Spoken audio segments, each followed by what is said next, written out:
अस्सलामुअलैकुम। आज जो हमने करना है वो आयलर कांस्टेंट है और इससे रिलेटेड एक थ्योरम है। ठीक है, सबसे पहले हम आयलर कांस्टेंट की डेफिनेशन पढ़ लेते हैं। आयलर कांस्टेंट असल में हम लोग कहते हैं, आयलर कांस्टेंट को हम गैमा फंक्शन भी कहते हैं। आयलर कांस्टेंट का ये एक और भी नाम है मैस्चेरोनिक कांस्टेंट। ठीक है, इसको दो तीन नामों से हम जानते हैं। अच्छा जी, इसके सबसे पहले हम डेफिनेशन देख लेते हैं कि इसकी डेफिनेशन क्या है। Gamma is equal to limit n approaches to infinity. ठीक है, और कहते हैं लिमिट के अंदर क्या आएगा, 1 + 1/2 plus up to so on, एक सीरीज है। ठीक है, 1/n तक माइनस लॉग एन। और कहते हैं ये जो सीरीज़ है 1 + 1/2 से लेकर 1/n तक की, इसको हम एच एन से रिप्रेजेंट करते हैं। ठीक है, अच्छा जी, तो ये जो है limit n approaches to infinity h n minus log n, that is equal to gamma, और that is called Euler constant, और that is called Mascheroni constant. ठीक है, और गैमा की अप्रोक्सीमेटेड वैल्यू जो है वो कहते हैं 0.57777772, ये अप्रोक्सीमेटेड वैल्यू है। अब जो हम इसके थ्योरम की तरफ जाते हैं, जो कि एक तरह से इसकी प्रॉपर्टी है, या कहते हैं गैमा फंक्शन की कहते हैं वो प्रॉपर्टी है कि गैमा फंक्शन जो है वो कहते हैं ऑलवेज लेस देन 1 होता है। इसको हम प्रूव करेंगे। ठीक है, इसको एक थ्योरम। अच्छा जी, स्टेटमेंट मैंने लिख दिया थ्योरम की कि the value of Euler constant is less than unity. अब हम इसका प्रूव करते हैं। अच्छा जी, हमें पता है कि गैमा फंक्शन जो हम पीछे डिफाइन कर चुके हैं वो किसके इक्वल है, limit n approaches infinity h n minus log n. अच्छा, हम जो है यहाँ पे h n minus log n को ए एन के इक्वल हम पुट कर देते हैं। तो अब जो हमारे पास गैमा फंक्शन की वैल्यू जो है वो किसके इक्वल हो जाएगी, वो कुछ इसके इक्वल हो जाएगी, gamma is equal to limit n approaches infinity a n. अब जो हमें क्या करना, अब हम दो टर्म्स कहते लेते हैं। ए एन जो है वो तो हमारे पास गिवन था h n minus log n, और अगर ए एन प्लस वन होगा, ठीक है ना, अगर एन था तो यहाँ पे भी एन एन था, एच एन था, लॉग एन था। अगर ए एन प्लस वन होगा तो h n plus one minus log n plus one होगा। ठीक है ना, अब आपने क्या करना है, a n plus one minus a n करना है। ठीक है, ये दोनों वैल्यूज़ मैंने सपोज इसलिए की थी क्योंकि मुझे ये टर्म निकालनी थी। अच्छा जी, तो मैंने वैल्यूज़ लिख दी हैं ए n plus one minus a N की। ठीक है ना, ए एन प्लस वन की जगह पे h n plus one minus log n plus one minus h n minus log n. अब इनमें ब्रैकेट्स को खोलती हूँ तो मेरे पास कुछ ये इक्वेशन बन गई, h n plus one minus log n plus one, minus की वजह से अंदर के साइन चेंज हो गए, minus h n plus log N.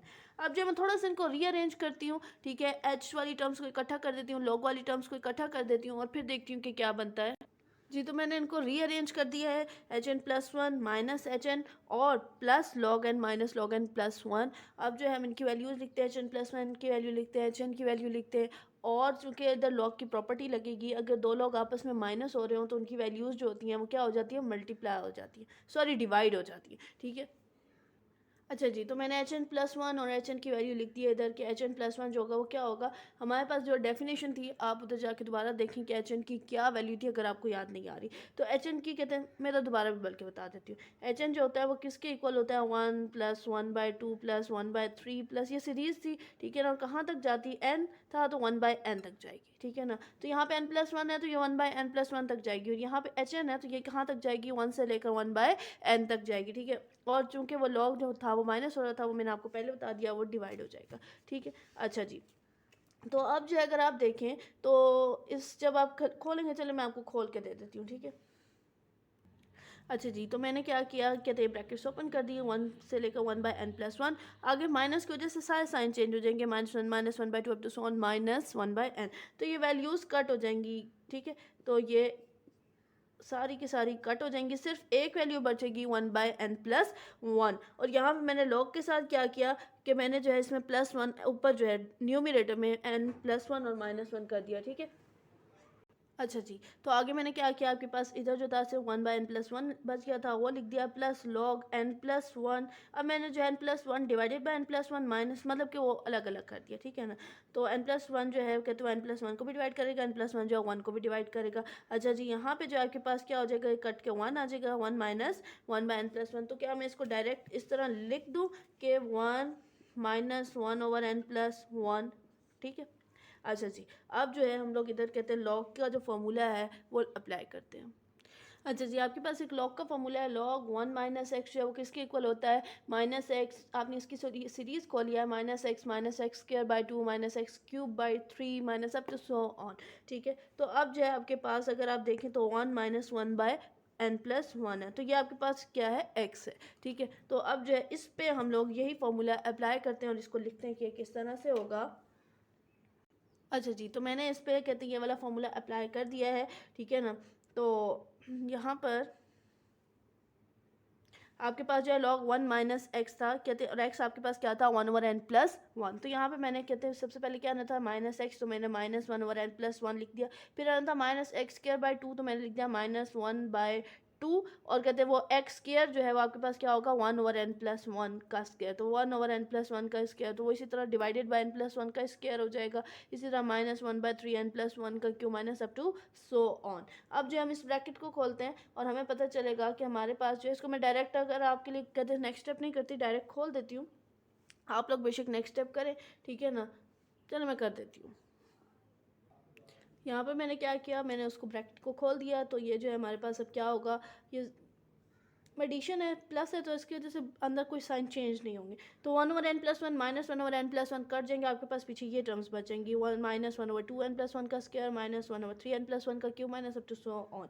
उसके बाद मैंने क्या किया, माइनस कॉमन ले लिया, तो मेरे पास एक सीरीज़ बन गई 1/2n+1 का स्क्वायर प्लस 1/3n+1 का cube up to so on, ठीक है। तो अब जो है हम लोग क्या करेंगे, इसको समीशन की फॉर्म में लिख सकते हैं, माइनस को इधर ही रखें। समीशन के जो है वो आप ले लें 1 से इन्फिनिटी और 1/, ये क्या होगा, अगर कहते के जो है 1 से शुरू हो रहा है तो 2 लिखने के लिए k+1 करना पड़ेगा, ठीक है ना। और n+1 रेज टू पावर, ये भी कहते k+1 ही है, ठीक है। तो ये इस तरह, तो minus summation k is equal to 1 to infinity 1/k+1 n+1 raise to power k+1। अच्छा जी, अब आगे हमने क्या करना है। अच्छा जी, तो हमारे पास क्या थी an+1 माइनस an की वैल्यू हमने क्या निकाली थी, माइनस समीशन दिस, ठीक है। तो नेगेटिव में वैल्यू है, तो इसका मतलब है n+1 माइनस an जो है वो क्या होगा, हमारे पास लेस देन 0 होगा। तो इसको हम इस तरह से लिख सकते हैं, माइनस an को आप दूसरी तरफ ले जाएं तो an+1 जो होगा वो लेस देन an हो जाएगा, ठीक है ना। बस क्या होगा, an जो है वो डिक्रीज़ करेगा अगर n जो है वो इंक्रीज़ करेगा। अच्छा जी, तो मैंने क्या कहा था कि अगर एन डिक्रीज़ कर रहा है तो मतलब कि एन डिक्रीज़ कब करेगा, जब एन जो है वो क्या करेगा, इंक्रीज़ करेगा। अगर ये कंडीशन है तो एन जो है वो आपके पास क्या है, स्ट्रिक्टली मोनोटोनिकली इंक्रीज हो रहा होगा, ठीक है ना। अगर इस तरह की बात है तो आपके पास एक इनइक्वालिटी होल्ड करेगी, और वो इनइक्वालिटी कौन सी है कि अगर m जो है वो ग्रेटर देन या इक्वल्स टू z होगा, तो आपके पास इनइक्वालिटी जो है 1/m less than log m divided by m-1 less then 1/m-1 hold कर जाएगी। इसको मैंने क्वेश्चन नंबर ए का नेम दे दिया है। और अगर ये होल्ड कर जाती है तो आपके पास जो है एक प्रॉपर्टी जो है वो भी होल्ड करती है, और वो प्रॉपर्टी कौन सी है कि b minus a into l less than equals to a to b integral a n d x less than equals to b minus a into m. और ये जो है कौन सी प्रॉपर्टी है, मीन वैल्यू प्रॉपर्टी है, जबकि l और m जो है वो आपके पास क्या है, वो लोअर एंड अपर बाउंड्स हैं किस फंक्शन के, एफ एट एक्स के। अच्छा, अब एफ एट एक्स क्या है, इसको भी हम आगे डिफाइन करते हैं। log f at x is equals to 1/x, ठीक है। जबकि a जो है वो आपके पास क्या ले लेते हैं, आप m-1 ले लेते हैं, और b जो है वो आपके पास क्या है, m है। अब आप क्या करें, पुट करें m इज इक्वल्स टू 2 से 2 3 4 n। अच्छा जी, तो m is equal to 2 3 4 to n को कहते हैं, ये वैल्यूज़ को हम a में पुट करते जाएंगे और हमारे पास कुछ वैल्यूज़ आएंगी, ठीक है। तो हम वो वैल्यूज़ निकालते हैं जी। तो ये ए इक्वेशन थी 1/m less than log m over m-1 less than 1 divided by m-1। इसमें जो है मैंने m की values 2 3 4 up to so on n तक मैंने पुट की हैं, ठीक है। तो मेरे पास ये आया 1/2 लेस देन log, इधर 2 डिवाइडेड बाय 2-1 क्या होता है 1, 2/1 लेस देन 1/1, ठीक है। तो इसी तरह इधर जो है 1 डिवाइडेड बाय 3, m जो है 3 होगा लेस देन log 3/3-2 क्या होगा, 3-1 क्या होगा 2 लेस देन, इधर भी 3-1 2। इसी तरह आप कहाँ तक जाएंगे, n तक जाएंगे, 1/n less than log m की जगह पे आप n पुट कर देंगे, n/n-1 लेस देन 1/n-1। अब ये जो सारी वैल्यूज़ जो हमने निकाली हैं, अब इनको आपने क्या करना है, ऐड अप करना है, ठीक है ना। क्या करना है, ऐड अप करना है। इनइक्वालिटी के साइड वालों को ऐड करेंगे, इनइक्वालिटी के दरमियान वालों को ऐड अप करेंगे, इनइक्वालिटी के साइड वालों को ऐड करेंगे, और बीच में यही इनइक्वालिटीज़ आएंगी, ठीक है जी। तो मैंने ऐड कर दिए हैं 1/2 plus 1/3 plus up to so on 1/n less than log, कहते हैं लॉग जो था log 2 plus log 3/2 plus log 4/3 up to so on log n over n-1 less than 1 plus 1/2 plus 1/3 plus up to so on 1 over n-1। अब जो है अगर आप बीच में देखें तो आपके पास जो है वो क्या है, कहते हैं ये लॉग ऐड हो रहे हैं, लॉग ऐड हो रहे हैं, तो इनका मतलब है इनकी वैल्यूज़ होंगी क्या होंगी, आपस में मल्टीप्लाई होंगी। लेफ़्ट साइड पे अगर आप देखें तो यहाँ पे आपके पास 1/2 से पहले 1 नहीं है, तो वो मैं लिखना चाहूँगी क्योंकि मुझे ज़रूरत है, ठीक है? तो अगर मैं 1 खुद से ऐड करूँगी तो मुझे -1 भी करना पड़ेगा, तो वही चीज़ें मैं अब करती हूँ।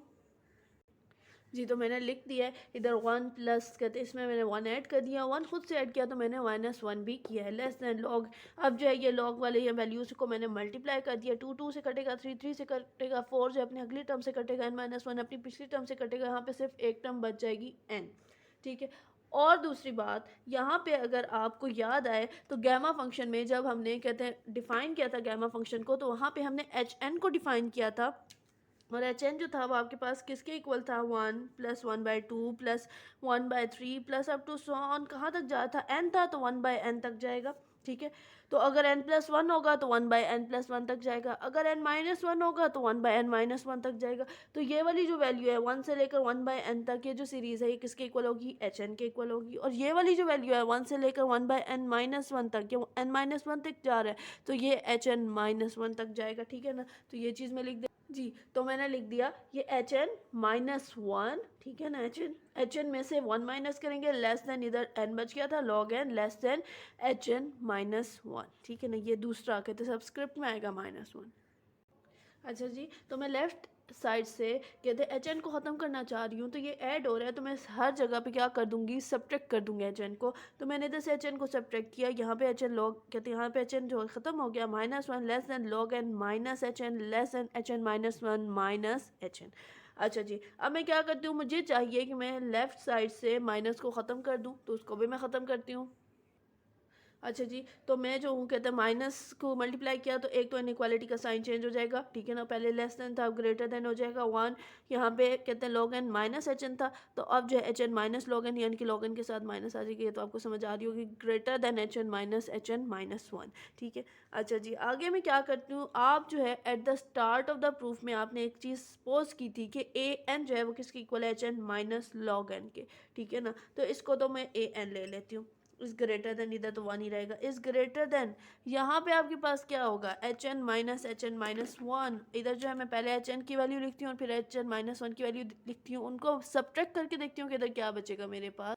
अच्छा जी, तो एच एन की वैल्यू जो है वो क्या है, 1 से लेकर 1/2 plus up to so on 1/n-1 plus 1/n minus करना है आपने एच एन-1 से, तो कहते हैं आपने 1 से लेकर 1/n-1 तक की वैल्यू सारी लिखनी। तो आप अगर चेक करें तो ये सारी की सारी वैल्यूज़ जो हैं कि 1/2 1/n-1 ये सारी की सारी इधर से कैंसिल हो जाएंगी, ठीक है ना? सिर्फ एक टर्म बचेगी 1/n, ठीक है? वो कैंसिल कैसे होंगी, आप ये माइनस खोलेंगे ये सारी टर्म्स नेगेटिव हो जाएंगी, तो वो प्लस और नेगेटिव सेम टर्म्स कैंसिल हो जाएंगी, ठीक है? तो आपके पास क्या बच गया, 1/n।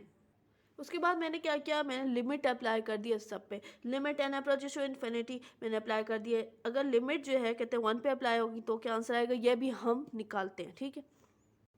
अच्छा जी, तो अगर 1 पे आप लिमिट अप्लाई करते हैं अप्रोचेस टू इन्फिनिटी, ये 1 ही रहेगा, greater than limit n approaches infinity a n at the start of the proof आप जाएंगे, आपको पता चलेगा ये तो कहते हैं किसके इक्वल था, ये गैमा फंक्शन के इक्वल था, मीन के आइलर्स कांस्टेंट के इक्वल था, greater than limit n approaches, अगर एन जो है वो इन्फिनिटी को अप्रोच करेगा तो 1/n जो है वो किसको अप्रोच करेगा, वो जीरो हो जाएगा, 1/infinity is equal to zero, ठीक है ना? तो आपका जो गैमा फंक्शन है वो 0 और 1 के दरमियान है, या फिर इसको आप इस तरह से भी लिख सकते हैं कि 0 less than gamma less than 1, इधर और लिख के तो आपके पास ये बात भी प्रूफ होगी कि गैमा फंक्शन जो है इज बिटवीन 0 एंड 1, या फिर ये बात भी प्रूफ हो गई कि gamma function is always less than unity यानी कि 1, ठीक है? तो आप एंड पे लिख सकते हैं प्रूफ।